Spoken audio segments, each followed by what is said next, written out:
Morning students, starting with the AC machines. AC मशीन्समध्ये बेटा आता आपली एक शेवटची मोटर बाकी आहे या टाईपमधली. ती म्हणजे कुठली बेटा? Shaded pole induction motor. Heading टाका, shaded pole induction motor. Question घ्या. With a neat sketch diagram explain shaded pole induction motor. With a neat sketch diagram explain shaded pole induction motor. With a neat sketch diagram explain shaded pole induction motor. Okay, आता ना बेटा एक 5 मिनिटं कोणीही काहीच करायचं नाही आहे, सगळ्यांचं लक्ष मला बोर्डकडे आहे. शेडेड पोल इंडक्शन मोटर अत्यंत प्रेमात असलेला पुन्हा प्रश्न. कोणाचा बेटा? MSBTच्या. ठीक आहे. का प्रेमात? तिथे याच्यामध्ये डायग्राम्स खूप जास्त काढावे लागतात. डायग्राम्स खूप जास्त आहेत याच्यामध्ये. आता तुम्हाला इकडे बाजूला सगळ्या एक डायग्राम दिसली असेल बेटा. सगळ्यात पहिली डायग्राम कुठली बेटा? तुमची शेडेड पोल इंडक्शन मोटरची डायग्राम आहे. ठीक आहे. त्याच्यानंतर ती एक डायग्राम झाली. दुसरी डायग्राम तुम्हाला कुठली दिसते? त्याची वेव्हफॉर्म दिसते बाजूला तिकडे. दिसते बेटा? ठीक आहे. जी की अशीच आहे, T1 T2 T3. ठीक आहे. हे एक्सप्लेनेशनसाठी काढलेले आहेत, तिकडे तुम्हाला दिसत आहेत. त्याच्यानंतर अजून बोलायला गेलं तर खालच्या साईडला पुन्हा तुम्हाला अजून 3 डायग्राम दिसत आहेत. या सगळ्या डायग्राम्सबद्दल मी एक्सप्लेनेशन करणार. ठीक आहे. सगळ्यात पहिलेचं कन्स्ट्रक्शन बघू. कन्स्ट्रक्शन जर तुम्ही ऑब्झर्व केलं ना बेटा, जे काही पहिली फिगरमध्ये दिसत आहे, पहिल्या फिगरमध्ये जर बघितलं कन्स्ट्रक्शनमध्ये, तर इथे जी कुठली रोटर यूज झाली ती स्क्विरल केज रोटर आहे बेटा. म्हणजे शेडेड पोल इंडक्शन मोटरमध्ये एक प्रकारची कुठली रोटर वापरतात बेटा? Squirrel cage rotor. ठीक आहे. याचा जो स्टेटर आहे ना, स्टेटर हा 2 पार्ट्समध्ये डिवाइड झालेला आहे, जे की इथे दिसतंय. हा स्टेटर बेटा, हा असा जो पार्ट आहे याला काय म्हणतात? स्टेटर. इकडे दिसतो बेटा तसा पार्ट. हा स्टेटर माझा 2 भागामध्ये डिवाइड झाला. कोणामुळे? तर हा जो आहे हे असे चौकोन दिसतंय, असं रेक्टँगल दिसतंय बेटा, हे असं मोठं. Due to the small slit. याला एक नाव आहे. काय नाव आहे बेटा? हे जे आहे हे असं, याला एक नाव आहे. काय नाव आहे बेटा? Small slit. हे जे दिसतंय बच्चालो, हे असं जे पार्ट आहे हा याला काय नाव बेटा? Small slit. या स्मॉल स्लिटमुळे हा जो स्टेटर आहे माझा तो 2 भागात डिवाइड झालेला आहे. 2 भागात कुठला? तर एक शेडेड पार्ट आणि एक अनशेडेड. शेडेड काय, अनशेडेड काय ते सांगतो. त्याच्या या स्लिटमुळे माझा 2 पार्ट्समध्ये डिवाइड झालेले आहे. ठीक आहे. स्मॉल स्लिटच्या इथे तुम्हाला एक शॉर्ट सर्किटचं कॉपर बँड दिसते किंवा शेडिंग बँड दिसते. इथे कॉपरची बँड असते बेटा, म्हणजे कॉपरचे जास्तीत जास्त वायरिंग केलेलं असते. इथे काय केलेलं असतं? कॉपरचं जास्तीत जास्त वायरिंग. मग इथे जी वायरिंग केली इकडे वायरिंग दिसते की बेटा? नाही. म्हणजे याला काय म्हणतो मी? Shaded part. याला काय म्हणतो मी? Unshielded part. म्हणजे 2 पार्ट्समध्ये कसं डिवाइड झाले कळाले? ठीक आहे. पुन्हा एकदा इथे मला सगळ्यात पहिले स्क्विरल केज रोटर वापरलेली. पुढे सांगायला गेलं तर याच्यामध्ये जो स्टेटरचा पार्ट आहे माझा तो 2 भागामध्ये डिवाइड झाला. ठीक आहे. कोणामुळे? स्मॉल स्लिटमुळे. स्मॉल स्लिटच्या इथे कॉपरची बँड आहे, त्यालाच अजून एक काय नाव आहे? शेडिंग बँड आहे. त्यालाच अजून एक काय नाव आहे? शेडिंग बँड आहे. हे झालं माझं सगळ्याच्या सगळं कन्स्ट्रक्शन. वर्किंग कॉन्सन्ट्रेशन आहे काय? वर्किंगमध्ये ना बेटा सगळ्यात पहिला पॉईंट याच्यामध्ये सांगायची, याच्यामध्ये 2 फ्लक्सेस प्रोड्यूस होतात. किती फ्लक्सेस बेटा? 2 फ्लक्सेस. पहिला फ्लक्स असतो फायम. फायम हा जो फ्लक्स आहे ना बेटा, स्टेटरमधून जो कुठलाही करंट फ्लो होतो त्याच्यामुळे एक फ्लक्स प्रोड्यूस होतो. त्या फ्लक्सचं नाव काय बेटा? फायम. त्या फ्लक्सचं काय नाव आहे? फायम. त्याच्यानंतर अजून एक सेकंड फ्लक्स प्रोड्यूस होतो, तो की असतो फायस. ठीक आहे. तो फायस कोणामुळे प्रोड्यूस होतो बेटा माहिती का? सर्क्युलेटिंग करंटमुळे. म्हणजे 2 फ्लक्सेस. पहिला फ्लक्स फायम आहे जो की स्टेटरमधून करंट चाललाय त्याच्यामुळे. अजून एक फ्लक्स आहे फायस जो की सर्क्युलेटिंग करंटमुळे प्रोड्यूस झालेला आहे. मग आता हे दोघं फ्लक्स आहेत, राईट? म्हणजे दोन्हीकडे काय झालं? करंट प्रोड्यूस झाला at an angle of 90 degree.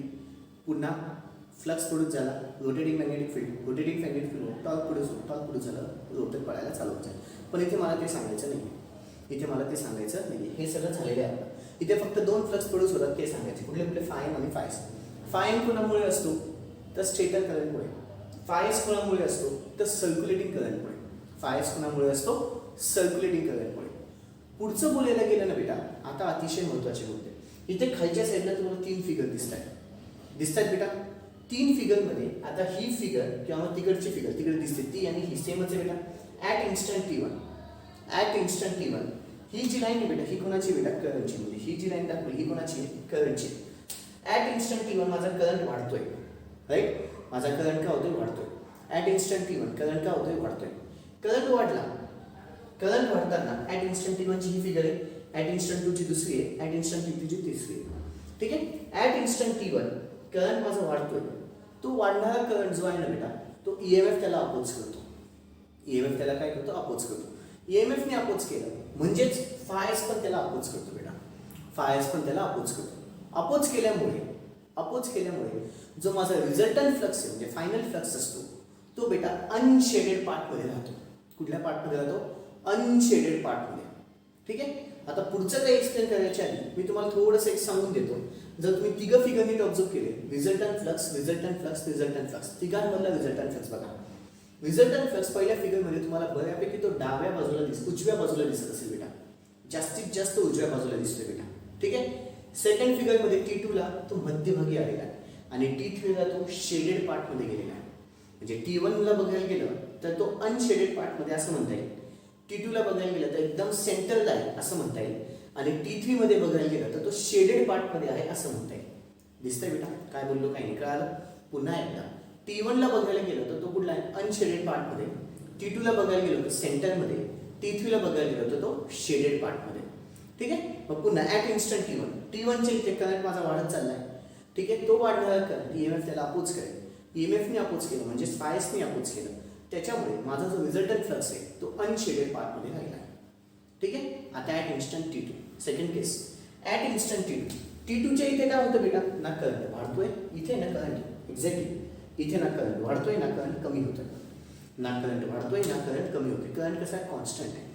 त्याच्यामुळे जो फायस आहे तो पण त्याला अपोज पण करत नाही, काहीच करत नाही. रिझल्टंट फ्लक्स माझा एकदम सेंटरला आहे. सेंटरला का आलं ते कळलं? रिझल्टंट फ्लक्स माझा कुठे आला? एकदम सेंटर. ॲट इन्स्टंट T3 ला जर बघायला गेलं तर पुन्हा करंट काय होतोय? कमी होतोय. करंट काय होतोय? कमी होतोय. करंट जेव्हा कमी होतोय तेव्हा रिझल्टंट फ्लक्स तुमचा कुठल्या पार्टमध्ये गेला? शेडेड पार्टमध्ये गेला. रिझल्टंट फ्लक्स कुठे गेला बेटा? शेडेड पार्टमध्ये गेला. म्हणजेच काय? जर फायनल बोलायला गेलो तर रिझल्टंट फ्लक्स माझा अनशेडेड पार्टमधून कुठे गेला बेटा? शेडेड पार्टमध्ये गेला. ॲट इन्स्टंट T1 ला तो अनशेडेड पार्टमध्ये होता. नंतर T2 ला सेंटरमध्ये आला. T3 ला तो कुठे गेला बेटा? तो शेडेड पार्टमध्ये गेला. आणि ह्याच डायरेक्शनमध्ये तुमची काय होईल बेटा? ऑटोमॅटिकली रोटर पळायला चालू होईल. याच डायरेक्शनमध्ये तुमची रोटर काय होईल बेटा? पळायला चालू होईल. ठीक आहे.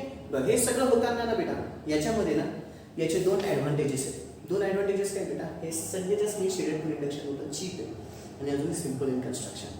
पण त्याच्याचसोबत त्याचे डिसॲडव्हान्टेजेस पण आहेत. दोन डिसॲडव्हान्टेजेस. लो टॉर्क आहे. टॉर्क खूप जास्त दिला जात नाही स्टार्टिंगला. आणि अजून एक लो पॉवर फॅक्टर आहे. अजून एक काय बेटा? Low power factor. एक चालले त्याचे ॲडव्हान्टेजेस आणि डिसॲडव्हान्टेजेस. ठीक आहे. ॲप्लिकेशन्स आपण डायरेक्टली लिहून घेणार आहे. ॲप्लिकेशन्स आपण डायरेक्टली लिहून घेणार आहे बेटा. कळाले? खूप महत्त्वाचा प्रश्न.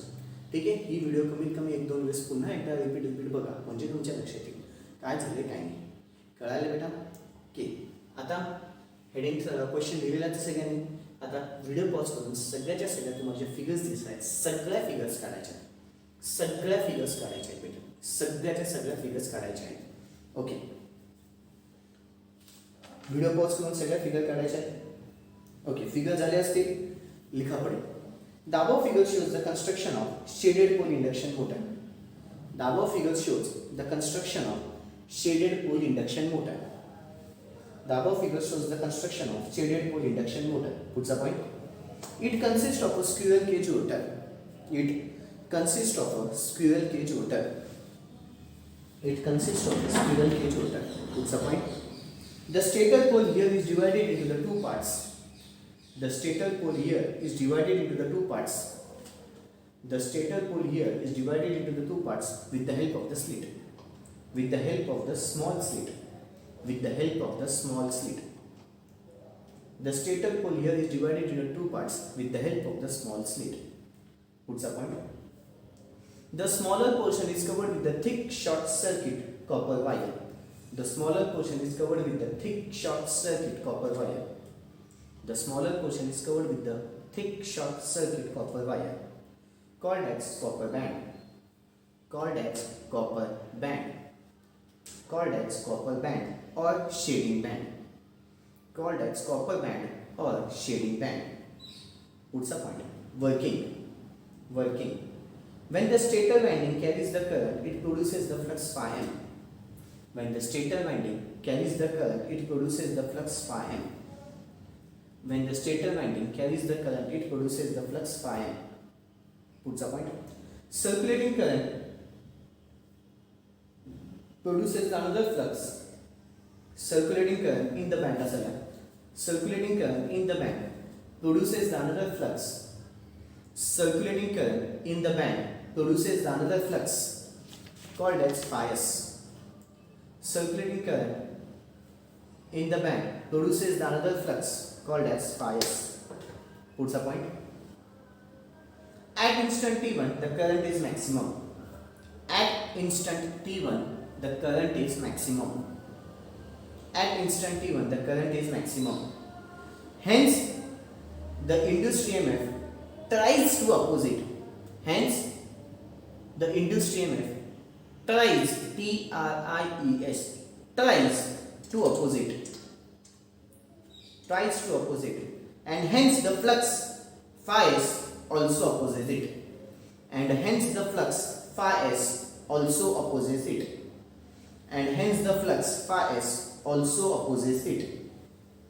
And hence the flux phi s also opposes it. Comma here.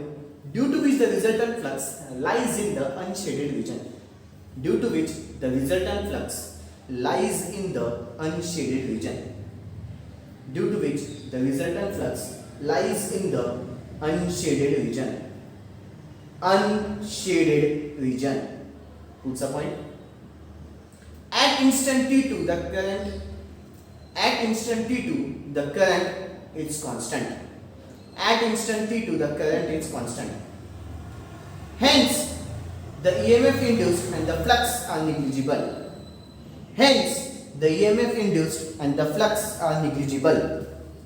Hence the EMF induced and the flux are negligible. Hence the EMF induced and the flux are negligible. Due to which the resultant lies in the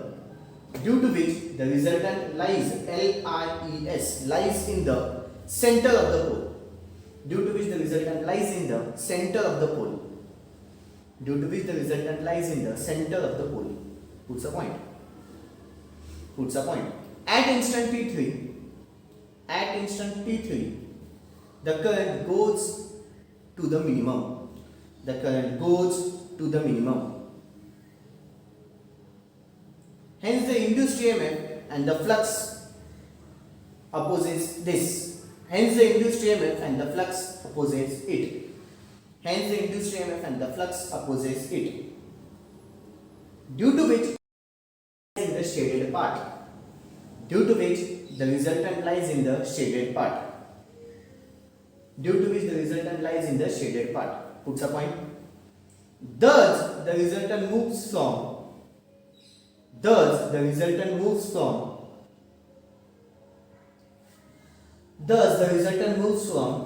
unshaded part to the shaded part continuously. Thus the resultant moves from unshaded part to the shaded part. Thus the resultant moves from unshaded part to the shaded part. Puts a point. Puts a point. Hence the rotor also rotates in the same direction. Hence the rotor also rotates in the same direction. Hence the rotor also rotates in the same direction. Okay बच्चों, पुढे आता advantages of shaded pole induction motor. टाका advantages of shaded pole induction motor. Advantages of shaded pole induction motor. First cheap म्हणजेच ब्रॅकेटच्या आतमध्ये less costly लिहा. Cheap ब्रॅकेटच्या आतमध्ये less costly. Second simple in construction. पुढे लिहा disadvantages of shaded pole induction motor. पुढे लिहा बेटा disadvantages of shaded pole induction motor. First low torque in the starting. Second low power factor. पुढे घ्या बेटा ऍप्लिकेशन्स. आता ऍप्लिकेशन्स डायरेक्टली लिहायचे आपल्याला. पहिलं application table fan. Second blowers. Third washing machine आणि फोर्थ रेफ्रिजरेटर्स. ओके बच्चा, इथे कुठला कन्सेप्ट झाला बेटा माझा आज? Shaded pole induction motor. इथे कुठला कन्सेप्ट झाला? Shaded pole induction motor. Okay बच्चा, दॅट्स ऑल. बाकीचं होतं. थँक्यू. Good day.